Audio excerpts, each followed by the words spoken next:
حضرت امام علی مقام بیٹھے تھے، آئے یزیدی ایک ایک کر کے، بس صلح کر لیجئے، دین کا معاملہ آپ چلا لے، پیری مریدی آپ کر لیں، کیوں کہہ لیجئے پیری مریدی آپ کر لیں، کعبے کی امامت آپ سنبھال لیں، حرمین کی قیادت آپ سنبھال لیں، بس سیاست کے لیے خلیفہ آپ یزید کو تسلیم کر دیں، بس یوں کر لیں، سیاست ہماری اور دین آپ کا۔ مگر امام علی مقام تو کس کے پروردہ تھے؟ کس کے شانوں پہ بیٹھ کے آئے اور کس کے لخت جگر تھے؟ حضرت سیدنا علی المرتضیٰ کے، شیر خدا کے صاحبزادگے کو آ کے سکھاتے ہو کہ بزدلی کر لو، یہ ہو کیسے سکتا ہے؟ یہ ہو کیسے سکتا ہے؟ تو حضرت امام علی مقام نے نکال، اس لیے کہ سبق پڑھا ہوا تھا کہ جدا ہوتی سیاست سے رہ جاتی ہے چنگیزی، کہ دین اور سیاست جدا کر نہیں سکتے، یہ ہو ہی نہیں سکتا کہ سیاست ادھر جائے اور دین ادھر جائے۔ جب سے سیاست کو دین سے الگ کیا ہے تباہی ہمارا مقدر۔ کیوں آج پاکستان میں ہمیں تباہی کا سامنا ہے؟ کیوں معیشت روز بروز گرتی جا رہی ہے؟ کیوں سیاست روز بروز دنیا میں گرتی جا رہی ہے؟ کیوں پاکستان کو امت مسلمہ کو عزت نصیب نہ ہوئی؟ وجہ صرف یہی ہے کہ ہم نے یہ تقسیم کر دی، بھئی دین ادھر کو مولوی چلائے اور دنیا پہ قبضہ ہمارا رہے، بس دین اور دنیا میں یہ تفریق کر دی ہم نے، اسی وجہ سے دنیا میں خوار ہوئے، ذلیل ہوئے، رسوا ہوئے۔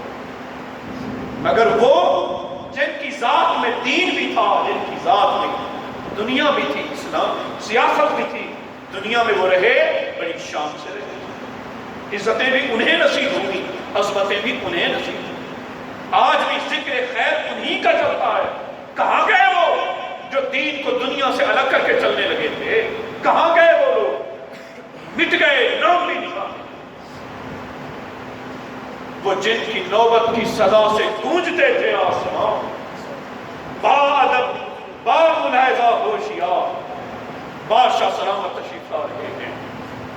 کہاں گئے وہ لوگ؟ وہ جن کی نوبت کی صدا سے گونجتے تھے آسمان، دم بخود ہیں مقبروں میں، منہ نہاں کچھ بھی نہیں، کوئی پوچھنے والا نہیں ان کو، کوئی دیکھنے والا نہیں، مگر وہ کہ جنہوں نے ان صلاتی و نسکی و محیای و مماتی للہ رب العالمین کا ورد پڑھا اور اپنی زندگیاں اس پہ گزاری، منو مٹی تلے دب گئے، مگر آج بھی دلوں پہ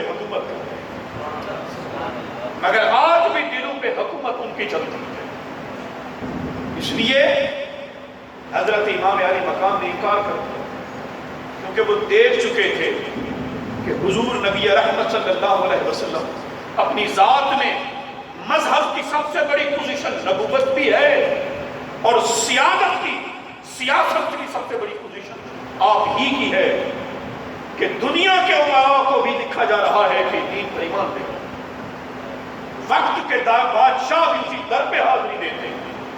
ابو بکر و عمر، عثمان و علی کو دیکھ چکے تھے حضرت امام علی مقام کہ ایک ہی ذات ہوا کرتی تھی، دین کی بھی وہی سیادت ہے، سیاست کی بھی سیادت ہے۔ اور جب سے ہم نے دین کو سیاست سے الگ کر دیا، دنیا میں خوف سودی نظام معیشت چلائیں گے اور توقع یہ رکھیں گے کہ اللہ ہم پر رحم کرے، کیا یہ خود فریبی ہے کہ اللہ قرآن مجید میں اعلان فرما دیتا ہے کہ جو سود کی طرف آئے گا وہ اللہ اور اس کے رسول کے ساتھ اعلان جنگ کرے گا۔ اللہ اور اس کے رسول کے ساتھ اعلان جنگ تم نے کر رکھا ہے سودی نظام معیشت کو بنا کر، اور امید اللہ سے کرتے ہو کہ تم پر رحمتیں لے کے آئے۔ یہ خود فریبی ہے تمہاری۔ کوئی قوم بھی جو سود کو اپنائے گی، یہ کیسے ہو سکتا ہے کہ خوشحالی اس کا؟ اس لیے اگر دنیا میں عزتیں واپس چاہیے تو پھر ہمیں کچھ سوچنا پڑے، ہمیں کردار میں اتفاق کرنا پڑے۔ یہ بدلاؤ، یہ تبدیلی یوں نہیں آیا کرتی، یہ تبدیلی خون مانگا کرتی ہے، کربلا مانگا کرتی ہے، تب جا کر تبدیلی آتی ہے۔ یہ تبدیلی آئی تھی، بدلاؤ آیا تھا، مگر اس کے لیے کربلا میں خون بہا تھا۔